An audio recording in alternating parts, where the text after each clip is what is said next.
Okay guys, so hari ini aku nak share kepada korang tentang apakah kelebihan dan kelemahan menggunakan format RAW dengan format JPEG. Hello guys, welcome back to my channel. Okay, nama aku Azrul. Kepada yang masih lagi setia kat channel ni, thank you so much. Dan kepada yang masih lagi baru kat channel ni, please do subscribe. Sebelum ni aku ada share kepada korang tentang satu video mengenai apakah itu format RAW dengan format JPEG. Bagi korang yang belum lagi tengok video tu, so aku ada sertakan link dekat atas ni, kat sini lah atas ni. Korang just klik je kat sana and then ataupun korang just cari balik video yang lama aku, okay? So aku akan cerita kepada korang tentang apakah kelebihan dulu, okay? Menggunakan format RAW dengan JPEG ni. Okay, so aku sentuh kepada format RAW. Okay, format RAW ni dia punya kelebihan dia, dia punya data yang kita ambil daripada kamera kita. Sebagai contoh, kita shoot menggunakan setting white balance berapa, shutter speed berapa, apa semua, and then gambar itu tidak akan diproses melalui kamera sensor kita. So bermaksud data tu dia tak akan hilang. Okay, sebagaimana contoh white balance, kalau kita tengok di dalam Lightroom, dia akan nampak sebagai contoh white balance kalau korang set sebagai 5000, and then di dalam white balance pun di dalam Lightroom tu white balance tu akan kekal dengan setting 5000. So bermaksud gambar korang tu dia tidak akan diproses melalui kamera sensor. And then bagi aku, kalau korang sebagai editor, sememangnya shoot RAW adalah mainan lah, makanan diorang. Okay, sebagai contoh lagi lah, kalau shoot RAW ni apakah kelebihan dia? Bila korang shoot waktu yang gelap ataupun gambar tu sememangnya gelap, bila korang nak naikkan kecerahan, sebagai contoh exposure ataupun nak naikkan highlight ke apa ke, and then dia punya detail tu tak akan hilang.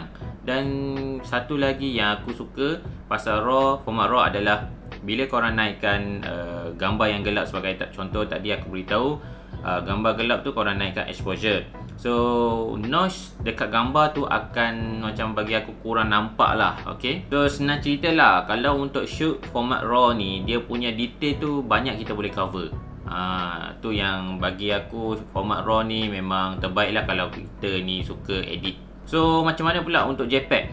JPEG punya file ni, dia size file dia kecil je, berbanding tadi RAW memang size dia 3 kali ganda, memang banyak.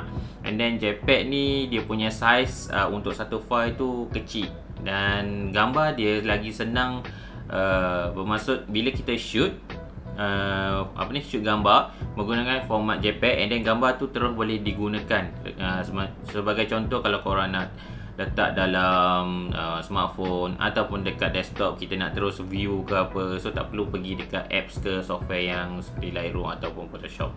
So JPEG ni lagi universal lah. So JPEG ni dia punya kelebihan dia lagi jimat masa untuk korang nak export ataupun terus diguna pakai. JPEG ni kalau ikutkan lagi popular lah kalau untuk format gambar. Sebagai contoh, kalau dalam website korang download gambar and then terus keluar JPEG punya file, dia tak ada keluar yang RAW kan. So itu memang lagi popular lah menggunakan format JPEG. JPEG ni yang lagi best bila korang tengah shoot.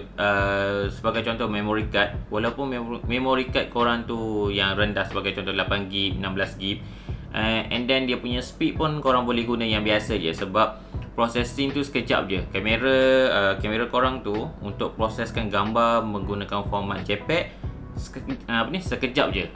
So tu yang kelebihan JPEG lah. Daripada JPEG dengan RAW ni, korang boleh faham lah apakah kelebihan JPEG dengan kelebihan format RAW ni. So bagi aku, dua-dua adalah ada kelebihan dia, bergantung kepada situasi korang yang korang rasa nak shoot macam mana.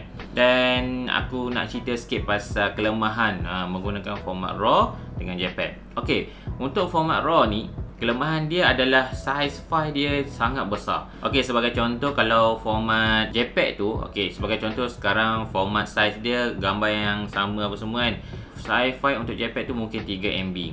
And then kalau untuk size format RAW ni, dia sebenarnya biasanya 3 kali ganda lah daripada size file JPEG. So sebagai contoh tadi JPEG 3MB, mungkin kalau yang size format RAW tu 9 MB.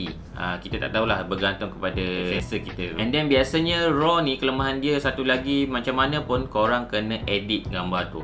Okay, bila kita shoot format RAW, macam mana pun kita tak boleh guna terus gambar tu. So kita kena edit dulu. So edit macam mana? Edit di dalam software Lightroom atau Photoshop. Lepas tu kita kena export dia menjadikan jadi format JPEG. Kelemahan satu lagi lah kalau format RAW ni adalah kita kena pakai memory card yang besar, storage yang besar. Sebagai contoh, kalau korang pakai 8GB, so berapa kepek gambar je yang korang boleh shoot. Sebab dia biasanya kalau satu file tu mungkin sampai 15 MB.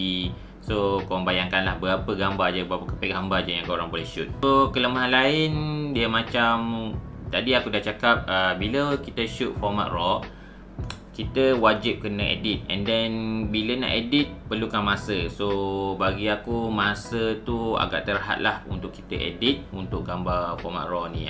So ada kekangan dia lah untuk kita edit tu. Apakah kelemahan JPEG pula? Okay, JPEG ni kelemahan dia sebagai contoh, sebelum ni aku dah beritahu pada korang, JPEG ni sebenarnya dia dah hilang data. Hilang data ni bermaksud bila kita shoot gambar menggunakan format JPEG, and then kamera sensor kita akan proses gambar tu, and then dia akan keluar output macam tu lah. Okay, sebagai mana yang proses dalam kamera sensor kita. And then bila dia sudah proses, bermaksud mungkin sebahagian data tu dia sudah buang sebagai dari segi detail, resolution, dia punya white balance, tone, apa semualah. So dia akan menjadikan lebih, orang kata reset lah. Aku rasa reset lah macam tu. So kalau biasanya korang nampak tak, kalau JPEG punya gambar di dalam Lightroom, dia akan jadi macam contoh white balance tu dia akan jadi kosong.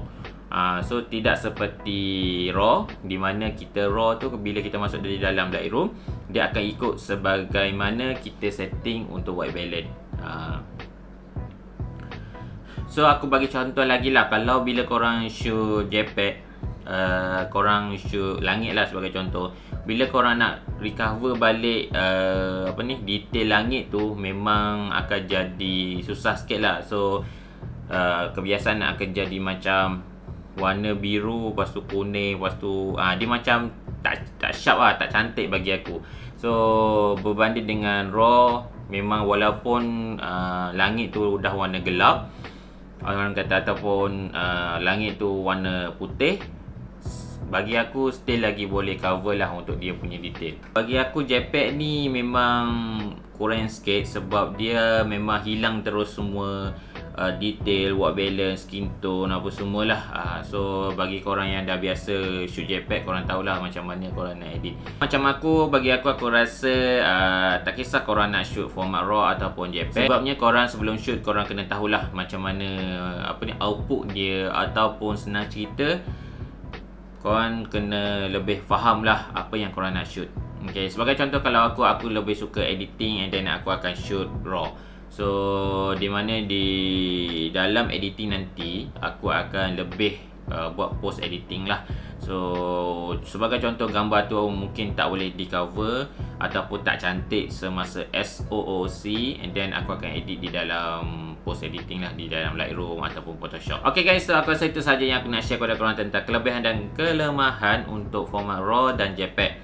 So bagi korang, kalau korang rasa masih lagi kurang faham ataupun macam blur-blur sikit, korang just drop je komen dekat bawah, and then aku akan baca, and then kalau aku boleh jawab, aku akan jawab.